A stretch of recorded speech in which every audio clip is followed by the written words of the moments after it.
Bismillahirrahmanirrahim. Alhamdulillah, hari ini Allah memberikan kita kesempatan untuk belajar kembali walaupun pembelajarannya secara daring. Ini adalah pertemuan kedua pembelajaran secara daring. Sebelum kita mulai pembelajaran kita hari ini, mari kita membaca doa belajar.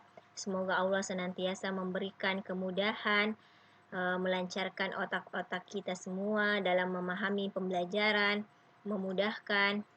Ya, doa dimulai.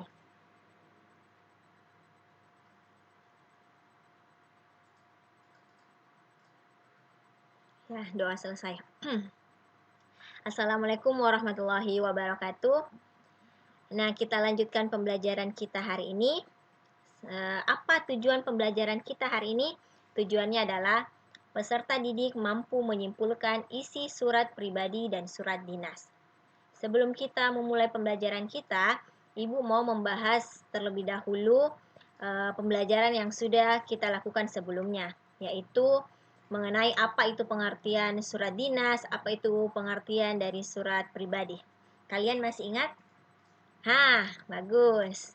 Ya, surat pribadi adalah surat yang bersifat pribadi. Selain bersifat pribadi, bahasa yang digunakan juga bahasa sehari-hari.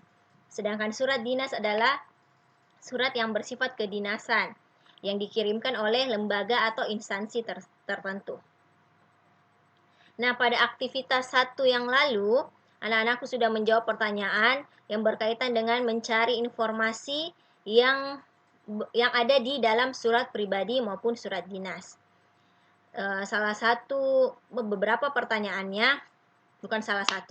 Beberapa pertanyaannya itu berkaitan dengan apa saja ciri-ciri dari surat pribadi dan apa saja ciri-ciri dari surat dinas. Nah, untuk memberitahukan jawaban benarnya, Ibu akan membahasnya di sini, yaitu ciri-ciri surat pribadi dan surat dinas. Pertama, kita bahas tentang ciri-ciri surat dinas. Ciri-ciri surat dinas itu ada 5. Yang pertama, terdapat kop surat. Kop surat biasanya juga disebut sebagai kepala surat. Apa saja isi dari kop surat atau kepala surat? Isinya adalah logo, nama, alamat, dan kontak dari instansi atau lembaga yang membuat surat. Jadi misal, logonya Al-Akhyar, kemudian nama dari nama SMP-nya kamu, SMP IT Al-Akhyar, alamatnya, kemudian kontak atau nomor telepon dari sekolah tersebut. Kemudian, ciri yang kedua adalah memiliki nomor surat, lampiran, dan perihal. Apa saja yang terkandung di dalam nomor surat, lampiran, dan perihal? Nah, di dalam nomor surat memuat urutan surat, kode instansi, bulan, dan tahun pembuatan surat. Kemudian, lampiran berisi keterangan untuk menyebutkan hal lain yang turut disampaikan bersamaan dengan surat tersebut.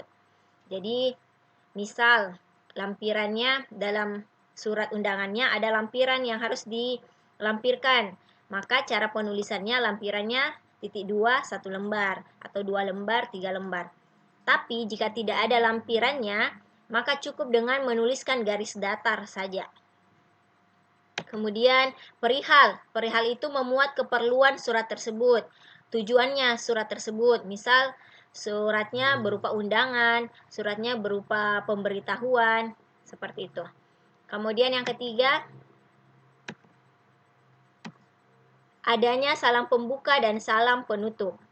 Salam pembuka dan salam penutupnya harus menggunakan bahasa resmi atau harus menggunakan salam resmi. Misal, dengan hormat kah atau assalamualaikum kah. Kemudian yang selanjutnya menggunakan bahasa resmi. Secara keseluruhan, surat dinas harus menggunakan bahasa resmi atau dengan kata lain menggunakan bahasa Indonesia yang baku. Dan yang terakhir adalah adanya stempel instansi atau lembaga pada surat tersebut. Stempelnya berada di tanda tangan si pembuat surat. Seperti apa contoh dari surat dinas? Nah, ini. Ini namanya kop surat. Ini logo, kemudian nama instansi, alamat, dan nomor telepon.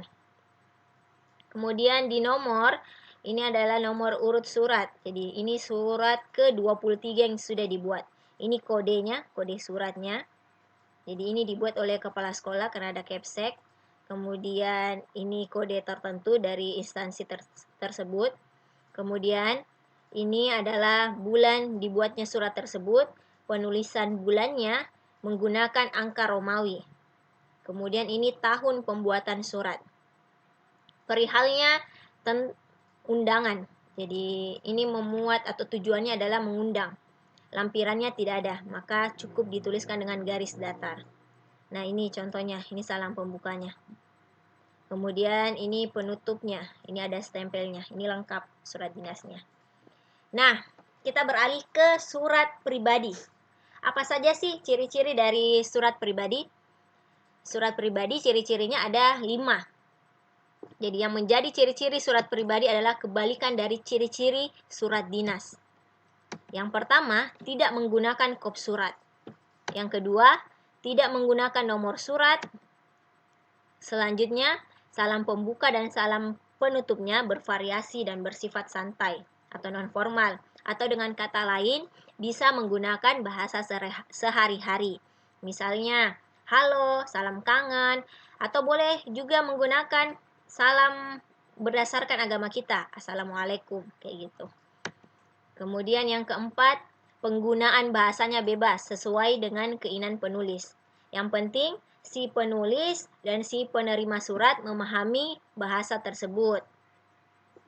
Kemudian yang terakhir, format suratnya bebas. Karena ini hanya bersifat pribadi, maka formatnya bebas. Lain halnya dengan surat dinas. Kalau surat dinas, ada format tertentu yang sudah diatur dan semuanya itu dalam menuliskan surat dinas itu semua lembaga maupun instansi sama formatnya. Nah, ini contoh dari surat pribadi. Ini ada tanggal, tetap ada tanggalnya. Kemudian nama penerima surat, alamatnya, ini salam pembukanya, kemudian ini isi suratnya, kemudian si pengirim surat. Nah, alhamdulillah penjelasan mengenai ciri-ciri surat pribadi dan ciri-ciri surat dinas telah selesai.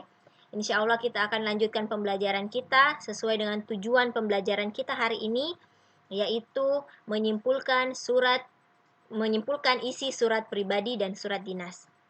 Jika anak-anakku belum paham mengenai ciri-ciri surat dinas dan surat pribadi, anak-anakku boleh menanyakannya dengan cara menuliskan pertanyaan di kolom komentar di dalam aplikasi Edmodo ya.